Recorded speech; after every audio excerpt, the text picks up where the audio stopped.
Uncle John nazarwa na mawe nisima Lois Kazora. Ntungira amakuru mabi munonga nyimwazi y'umushaha nka mwenda netreka tubere twarga cha mushana ya Easter tushemereirwe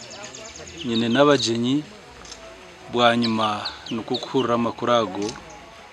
ngo nawe yarga kutunga cha mushana ahurira yagera akazengerera atkambyameho bwanyuma wabe naturana ho munjo abandi abagenyi babaye nimbaye bari mu sitting room bwanyuma umwe kwaza yo kucekinga kureba uko ari ashanga gwejegire konkata kwisi orukumanya Honorable Kazora emyaka y'imanyiro from early 90s nokusato byagenda nkamwana wanje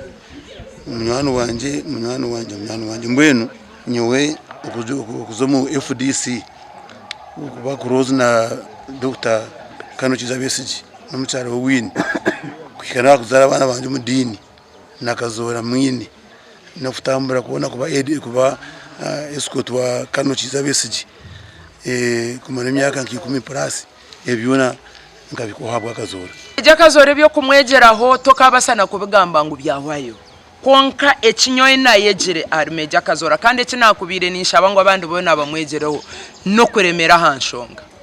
Meja Kazora abire nagambe kintu achukurata akiremeraho waba no mwango mwange wano mukundo mukunde wano ikirizana nawe ikirizane nawe wota kwikirizana nawe orerere but as long as that thing is right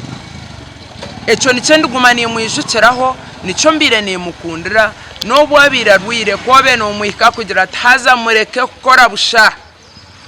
enseje mutajita mugamba amazima higaru kwetagisa nigisha kubahindura go businge ebya Meja John Kazora tukabigamba kapezayo akazara umwaka 1958 ebiro bina bikoze kwa 8 yakuri hangeri ukurana rihanga government hoti ya NRM ubirekeri beta NRA yabumya butegeki yaba umnyishengero wakashare ahituru mwanyugo mbwenu we Meja John Kazora kakoro mbwire buriya ubu umuntu yabagamba bwa atine cyari kutina ubana pate ubaniki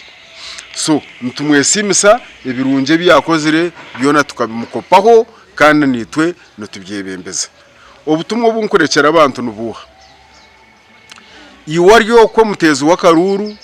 ningi woriyo no rondo bwebembeze kangamba abatezi bakaruru fast buri mwebembezi orebembiro mwihangeri ninga ryo mbwebembeze muhereze ekitinda sace cyo bwebembeze awo kuba amajuta akagashukwa horahanga nabembezi bacho mu nsoma barinka John Kazora yagira ngo kintu ni kibi biri ni kibi yagira ngo kintu ni kirungi biri ni kirungi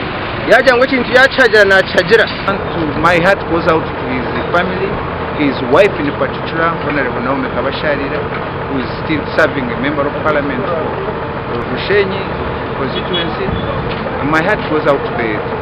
family of the deceased. Omura TV West amazina Senyumo Gideon ebigambo nibyebyo turinkai turutoma Kashali district Nimbara abatakumanya Meja John Kazora bashija oguno basa kumwesta mu Rwanda akazarwa ebiro bina bikwezi kwa 8 omwaka 1958 aizina akore ibintu bitari muna bimwe mwaka 8 biri kuyagira mu kishaka arukurga makerere 8 na mukaga bahamba government